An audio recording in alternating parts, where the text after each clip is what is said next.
Include now. Brought to you by Even Break. Hello, and welcome to another episode of the Include Now After Pod, or as I like to call it, Community Corner. Today we are joined by the wonderful Clémence and the equally as wonderful Adam too. Thank you so much for joining me today. Because I really loved listening to you talk with Adam. Because I really enjoyed your point where you was talking on that sometimes the most important part is actually taking the time to pause, because as you said when you was talking to Adam, but I feel like as people we tend to kind of get caught up, and it's not only up until you've had the time to pause, that you can really see what's happening, and make changes where they're needed to. So yeah, so on Community Corner, we ask our guests things that the community would like to know. So jumping right into it. How can I get leadership to take my ideas about accessibility seriously? It's not an easy question to answer, that one. So thank you for having me, by the way. It's lovely to be here with you both. I think that the best way to be convincing for leaders is to be convinced yourself, right? So to take the time to think through what you're trying to present. Take the time to collect data, if there's any data around that, and put it in a presentation. I have a love-hate relationship with PowerPoint, but I think that there is something to be said for having a visual representation of what you're trying to convince a leader is important. Again, I wouldn't say it has to be a novel, it doesn't need to be really lengthy, but some sort of, even a one slide demonstration of what you think is important, why you think it's important, and what data or evidence that you think that you have that will support it. And finally, and probably most critically, is how will the organisation benefit from this? Yeah, of course. So I think that if you have those sort of four things in a really succinct, easy to digest format, that is a good starting point.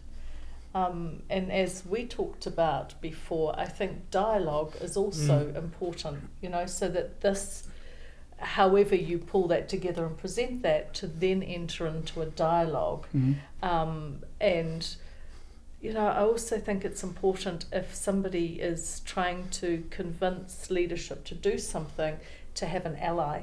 Yes. So before you go in to present, whatever context that may be, whether that's a presentation in a meeting, whether that's I think it's important to find an ally. So have some senior person in the organisation or somebody in the organisation who's not senior necessarily, but that has in New Zealand we would say mana, somebody that has some gravitas, right? So every organisation has that. Yeah. Every organisation has somebody that everybody looks to, no matter where in the organisation they are. Yeah, yeah. So again, I would say find an ally, either someone with gravitas or somebody who holds a senior position and has some gravitas for that reason. Work with that person, get feedback from that person on what the one slide, I'm coming back, I'm a bit fixated on the slide thing, but you know what I mean? Yeah, so that you have an ally who has given you some feedback, you've adapted your reasoning and your proposal. I mean, obviously, if it's going to a management team meeting or a leadership team meeting or a board meeting, then having that ally in the room is super helpful as well. If possible, you can also, I guess, prompt that person with a question, right? So that, again, you could use that ally to say, okay, I'm going to present this. At some point, can you ask this question? Again, and that's all about homework and preparation. So that would be my advice. No, because that, because from what you just said as well, because I think that it's always easier to convince other people when what you're telling them is easy for them to comprehend. So like you said, rather than putting together like a really long presentation, like it's much easier for people to know what you're talking on when it's a lot more compact too, right? Absolutely. I think and I do it as well, I'm being verbose right now. We all do it, right? But when you can get it into a pithy, easily digestible package, it's much easier. And I think leaders also need reminding that actually the primary goal of a leader, I think, is to ensure that you're enabling your team to reach their potential. I think sounds a bit daft. I think leaders forget that is one of their key roles when it comes to accessibility. It's not just the right thing to do, it's about enabling people to thrive and meet their potential. Because if they're doing that, it's only going to have a knock-on impact on the business function as well. Which again is what you want as a leader. Yeah. It's a win-win, right? Yeah. The individual wins and the company wins.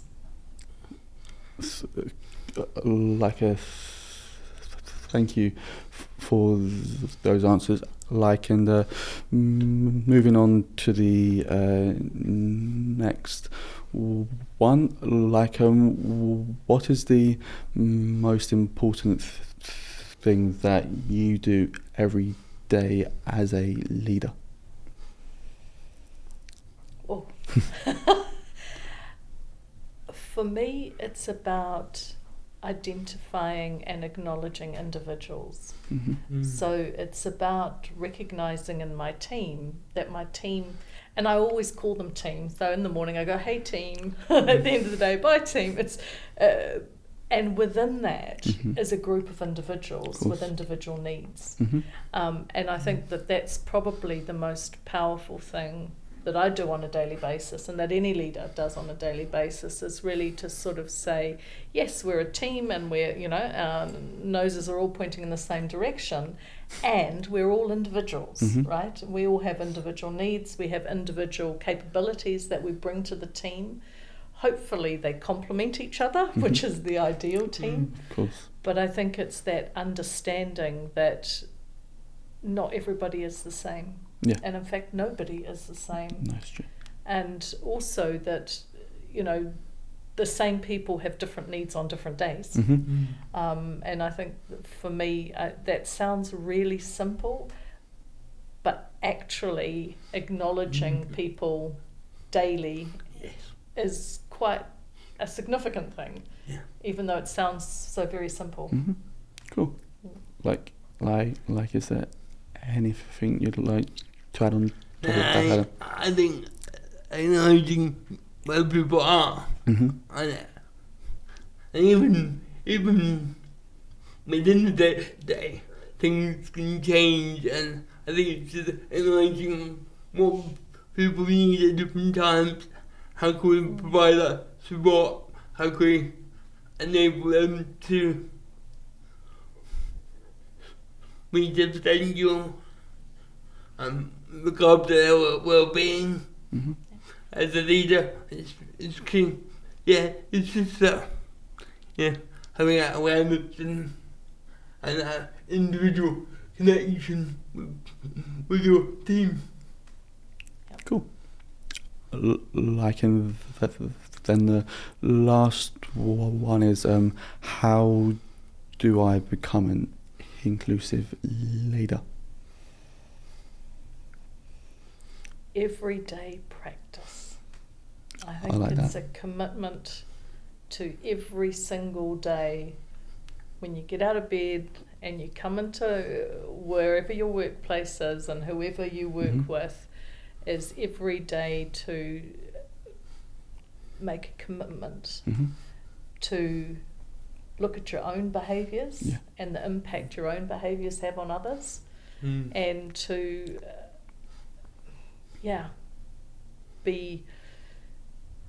create a mindset where you appreciate that every day is a learning opportunity. Every day is a chance to make mistakes, to learn from them, and to make that commitment to not just be there for yourself. Mm-hmm.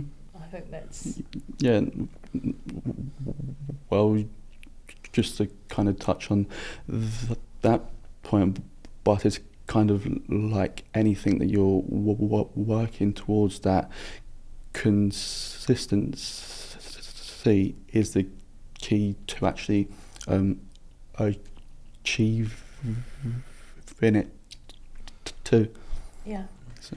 And I think sometimes we're also hard on ourselves, right? Sometimes, you know, you make a mistake and it cuts really deeply, and that resilience to get back up and carry on, I think, is part of it as well. Of course. And sometimes we just need to be a bit gentler on ourselves Mm-hmm. as leaders, and realise that none of us are perfect. We all stuff up, Mm-hmm. you know. Yes. And so that's the end of the questions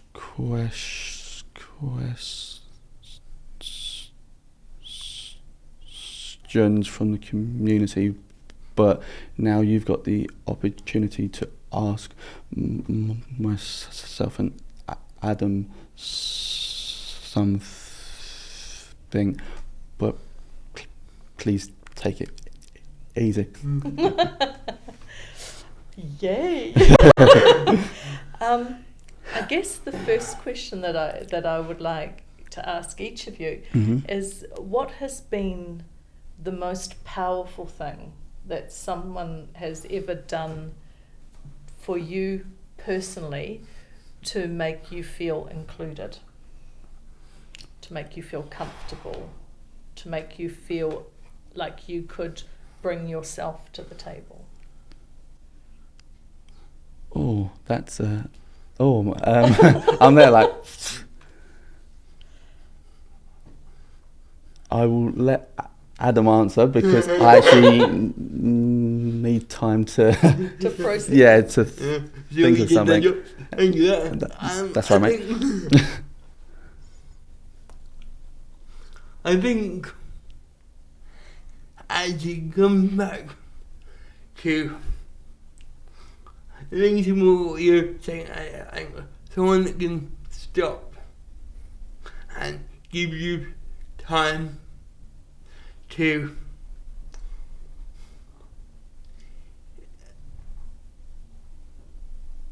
be you and share maybe vulnerability and feel like you're being heard and not judged. I think that is a really powerful moment when you feel included, when you can just sit and be, feel hate rolling is out. So, I don't hate rolling is out when it's authentic, but being authentically, psychologically safe in that moment to show vulnerability. And then look at a way forward, a solution-based approach. That for me is where we can start to create real, authentically inclusive spaces. Because it touches on also another thing that you said, which is it's about people and one and giving that person time. Like in then like for myself, I can't think of a certain time, but like I think quite a lot of that for me is tied to when people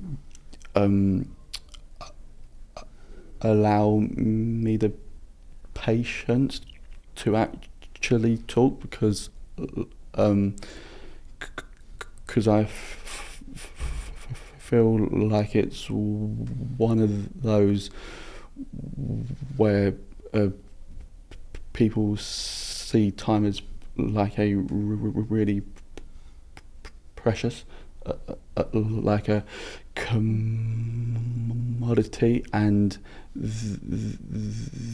then for others to like allow me to come across like to kind of what like Adam touched on too, but like I think quite a lot of it is tied to when people will let you come across as your authentic person, just as when you really think on it, like it's not really often that you can come across like as like 100% like authentic, or you kind of have a authentic person for the type of situation that you're in. So like I would personally say that it's in an environment where like I'm allowed time. I think also is when people are being proactive and saying, what is it that you need to reach your potential? What can we do to support you, to enable you to thrive?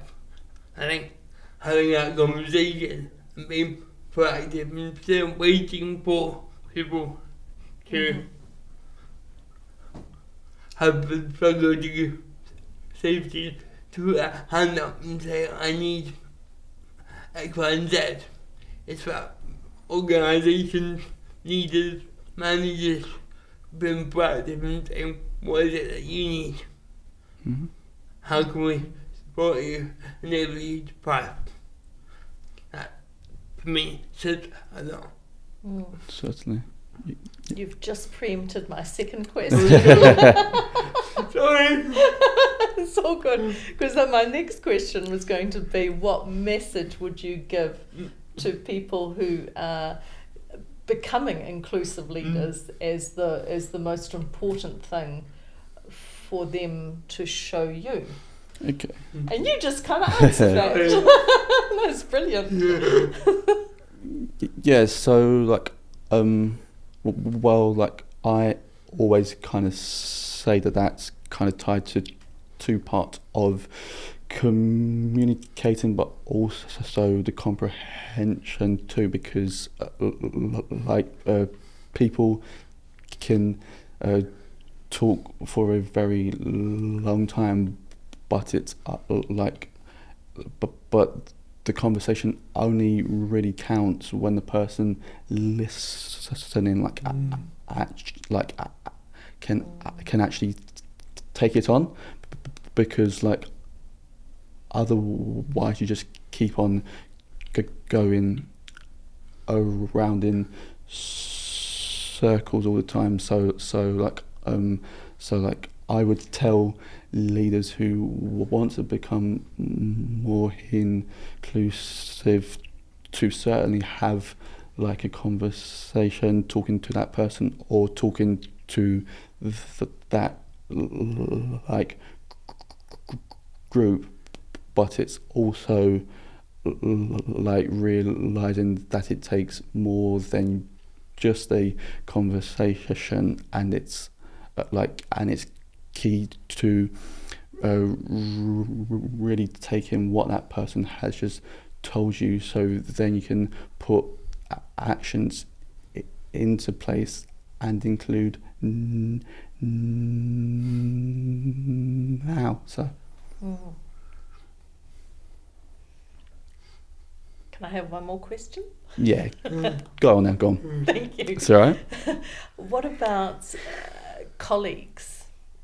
You know, so not talking about leaders, but just talking about your regular colleagues. Mm-hmm. What is important for them to understand and to demonstrate their inclusiveness?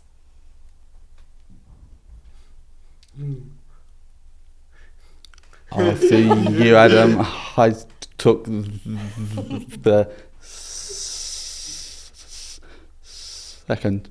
So after you, You did the second, did you? Yeah. That one. I think it's about, I think it comes, we do that culture a lot. I think it's creating a team culture that everyone has ownership of. I think that ownership of understanding that we will have our own needs, requirements, and we have to ensure that we're in a culture where we are only working with colleagues who are wanting to adhere to your needs, but they have responsibility to ensure other members of the team are having their requirements met. So for me it's about building, I didn't articulate that very well, I told you, that having a culture where everyone takes responsibility for everyone's inclusion, making sure that we meet everyone's active requirements together as a team, and when there's a challenge, let's talk about it and find a solution to it. But inclusion for me is about a team responsibility. Well, because I've got I've got nothing to add to that wonderful answer to